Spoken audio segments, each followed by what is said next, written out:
पैतृक संपत्ति से जुड़े कुछ महत्वपूर्ण निर्णय सुप्रीम कोर्ट ने इन मामलों में दिए हैं। आज की इस वीडियो में हम विस्तार से बात करेंगे कि सुप्रीम कोर्ट ने जो निर्णय दिए हैं पैतृक संपत्ति के मामले में, तो वो किस प्रकार के निर्णय दिए हैं और विस्तार से जानकारी करेंगे कि अगर दो भाई हैं और उनमें किसी प्रकार से कोई झगड़ा हो जाता है या फिर संपत्ति को लेकर इस प्रकार का विवाद हो जाता है, तो ये विवाद सीधे न्यायालय में जाते हैं और उसके बाद में ये विवाद सीधे सुप्रीम कोर्ट के फैसले के आधार पर ही होते हैं, जिनका निपटान केवल सुप्रीम कोर्ट के द्वारा ही किया जाता है और फिर वो ही कानून बन जाता है और उसे लेकर सब अदालतें भारत के अंदर उसी निर्णयों पर फैसले देती है।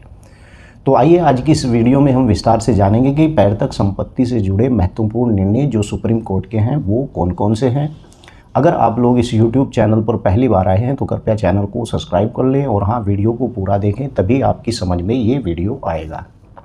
तो चलिए विस्तार से वीडियो को पैतृक संपत्ति से जुड़े कुछ महत्वपूर्ण निर्णय इस वीडियो के अंदर आज हम क्लियर करेंगे किस प्रकार के निर्णय सुप्रीम कोर्ट ने दिए हैं। पैतृक संपत्ति का दावा करने के लिए कोई भी निश्चित समय सीमा बिल्कुल भी नहीं होती है, लेकिन अगर संपत्ति का बंटवारा हो चुका है तो दावा जानकारी के 12 साल के अंदर करना चाहिए। बेटी को जन्म से ही पैतृक संपत्ति में समान अधिकार प्राप्त हैं 2005 से, जब से संशोधन हुआ था, और ये अधिकार तब भी है और अब भी है जब पिता की मृत्यु हिंदू उत्तराधिकार अधिनियम 2005 में लागू होने से पहले हो गई हो। यानी कि 2005 के बाद जो बेटी ने जन्म लिया उसका पैतृक संपत्ति में पूरा अधिकार होता है, जैसे कि बेटे का अधिकार होता है। अवैध या शून्य विवाह से पैदा हुए बच्चे की अपने माता पिता की पैतृक संपत्ति में हिस्सा पाने का पूरा हकदार होता है। ये भी सुप्रीम कोर्ट का ही एक निर्णय था और पैतृक संपत्ति के वसीयत के जरिए जब तक नहीं दिया जा सकता जब तक कि विभाजन के बाद व्यक्ति के पास उस पर विशेष स्वामित्व ना हो। अगर उसके ऊपर स्वामित्व है तो पैतृक संपत्ति में पूरा अधिकार मिलेगा उसके बेटे, पुत्र और पुत्री को। यानी अविभाजित हिंदू परिवार की संपत्ति का अधिग्रहण करने के लिए महिला का उस जमीन पर अधिकार होने के साथ साथ कब्जा भी होना चाहिए। और पैतृक संपत्ति से जुड़ी कुछ मुख्य बातें मैं इसी के साथ आया। पैतृक संपत्ति में किसी हिंदू को अपनी पिता के पिता या फिर पिता के पिता की वसीयत मिली संपत्ति होती है, यानी कि उसके बाप दादाओं की मिली हुई उसे संपत्ति होती है। और माँ, दादी, चाचा, भाई से मिली संपत्ति पैतृक संपत्ति नहीं होती है। जी हाँ, इस पे आप नोट कर लें कि जो माँ या दादी या चाचा या भाई से मिली संपत्ति पैतृक संपत्ति नहीं होती है।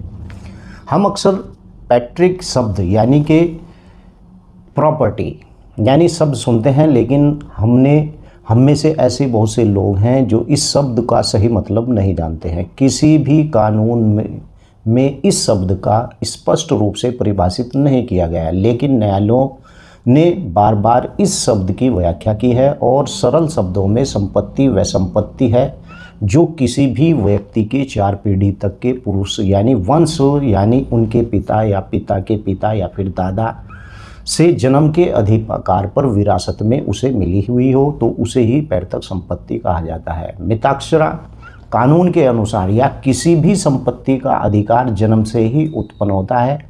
किसी भी संपत्ति या संपत्ति के रूप में अविभाजित किया जाना चाहिए और प्रॉपर्टी के स्वामित्व अर्जित प्रॉपर्टी उपहार यानी कि डिवीजन विलेख शामिल नहीं है। चलिए अब जान लेते हैं कि सुप्रीम कोर्ट के द्वारा ऐसे कौन से फैसले हैं जिन पर पैतृक संपत्ति को लेकर सुप्रीम कोर्ट ने बहुत ही अच्छे निर्णय दिए हैं। सबसे पहला मैं आपको बता दूं कि सुप्रीम कोर्ट का ये एक निर्णय था और निर्णय 2010 में आया और उस निर्णय के ऊपर बहुत से ऐसे मैटर थे जो सोल्व हुए हैं। जो सर्वनाम बनाम UR यानी कि वीरप्पा क्षेत्र के 2010 में आया था ये एक फैसला, और SSC यानी ऑफलाइन कर 136 में कहा गया था कि संपत्ति यानी कि संपत्ति पुरुष राजवंश की 4 राजवंशों तक की विरासतों में है और राजवंश की पूरी अवधि के दौरान अविभाजित रखना चाहिए। यानी कि पैतृक संपत्ति वो संपत्ति होती है जो 4 पीढ़ियों से यानी कि 4 पिता, पिता के पिता, फिर पिता के पिता और फिर पिता के पिता, यानी कि 4 बुजुर्गों से अगर उसकी संपत्ति चली आ रही है तो उसे पैतृक संपत्ति कहा जाएगा। जी हाँ, ये सुप्रीम कोर्ट का निर्णय था कि 4 पिताओं से चलकर जो संपत्ति आती है तो उसे ही पैतृक संपत्ति कहा जाता है। गुरदीप कौर बनाम घमंड सिंह 1964, एक ये भी फैसला सन 1964 में आया था। ऐसी ऑफलाइन यानी पंजीकरण संख्या 180 और संपत्ति को पिता के पिता या परदादा की विरासत से मिली संपत्ति ही कहा जाएगा। इस पर भी यही निर्णय आया था कि जो परदादा से मिली हुई संपत्ति है उसे ही पैतृक संपत्ति कहा जाएगा। अगर आपके पिता ने कोई संपत्ति यानी कि कमाई है या उस संपत्ति को आप पैतृक संपत्ति कहें तो इस प्रकार की संपत्ति अगर आपके पिता ने कमाई है तो वो आपकी पैतृक संपत्ति नहीं होती है। पिता चाहे तो अपने पुत्र को दे या ना दे, पिता चाहे तो अपनी संपत्ति को किसी और को दे, लेकिन पुत्र का अधिकार बाबा की संपत्ति पर पूरा होता है। मोटोरोला यानी गोंडर बनाम पौत्र शामी 2022 11 SC 520, यानी कि इस पर भी इसी प्रकार का सुप्रीम कोर्ट ने माना कि किसी भी वसीयत लिखे एक हिंदू पुरुष की स्व अर्जित संपत्ति उत्तराधिकार के माध्यम से नहीं बल्कि विरासत के माध्यम से यानी वैध होगी। और इसके अलावा कोर्ट ने यह भी कहा था कि ऐसी संपत्ति बेटे की विरासत में मिलेगी और डिवीजन के माध्यम से यानी सामुदायिक संपत्ति अतिरिक्त यानी प्राप्त होंगे। और कोर्ट ने कहा है कि अगर कोई भी महिला बिना वसीयत के मर जाती है तो उसके पिता उससे कोई भी संपत्ति नहीं दिलवाएगा। इसके पिता यानी कि उसका जो पिता है उसके पिता के उत्तराधिकारियों को कोई संपत्ति नहीं मिलेगी और इसी तरह उसके पति के परिवार से उसे कोई संपत्ति नहीं मिलेगी। यानी कि इसी प्रकार का एक दूसरे फैसले की मैं आपको इस वीडियो के अंदर बात सुनाना चाहता हूं। 2022 में आया था केसी लक्ष्मण बनाम केसी चंद्रप्पा गौड़ का यही एक फैसला सुप्रीम कोर्ट ने दिया था कि SC ऑफलाइन यानी SC 471 सर्वोच्च न्यायालय ने माना था कि हिंदू पिता या हिंदू अविभाजित परिवार के किसी भी अन्य जो प्रबंध सदस्य और पैतृक संपत्ति को केवल पवित्र उद्देश्य के लिए उपहार में देने का अधिकार है। और पवित्र उद्देश्य शब्द से जो भी समझा जाता है वह धर्मार्थ और धार्मिक उद्देश्य के लिए उपहार है। इसीलिए प्रेम और क्षेत्र में निष्पादित पैतृक संपत्ति के संबंध में उपहार विलेख पवित्र उद्देश्य शब्द के दायरे में नहीं आता है। इसी प्रकार का एक फैसला सुप्रीम कोर्ट ने दिया था 2020 के अंदर, जो विनीत बनाम राकेश शर्मा का था। और सर्वोच्च न्यायालय ने कहा था कि महिला पुत्री को भी पुत्र के समान संयुक्त कानूनी उत्तराधिकार माना जाएगा और वह पुरुष उत्तराधिकारी के समान ही पैतृक संपत्ति में का उत्तराधिकारी हो सकती है, यानी कि बेटी। और भले ही पिता हिंदू उत्तराधिकार संशोधन अधिनियम 2005 के प्रभावी होने से पहले जीवित ना रहा हो। इसी प्रकार से कट्टुकंडी एथली यानी कृष्ण बनाम कट्टुकंडी और एथलिस्ब वंशन 2022 में इसी प्रकार का एक फैसला और भी आया था, जिसे मैं आपको मुजबानी बता रहा हूँ।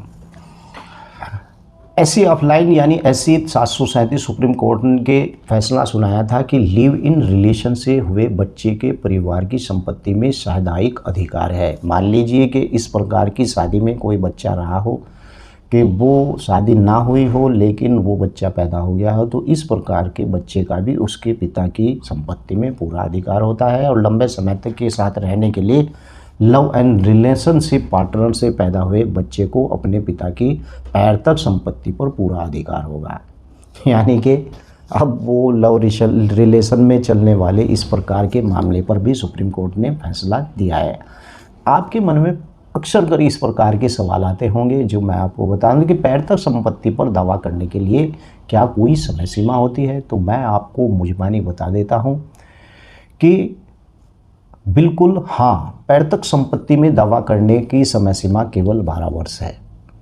और सीमा अधिनियम 1963 की अनुसूची अनुच्छेद 1 और 65 में यानी कि 12 वर्ष की समय सीमा निर्धारित की गई है, जिसके भीतर पीड़ित व्यक्ति मालिकाना हक के आधार पर या अचल संपत्ति या उसके किसी भी हित के कब्जे की वसूली के लिए मुकदमा दायर बिल्कुल कर सकता है। जी हाँ।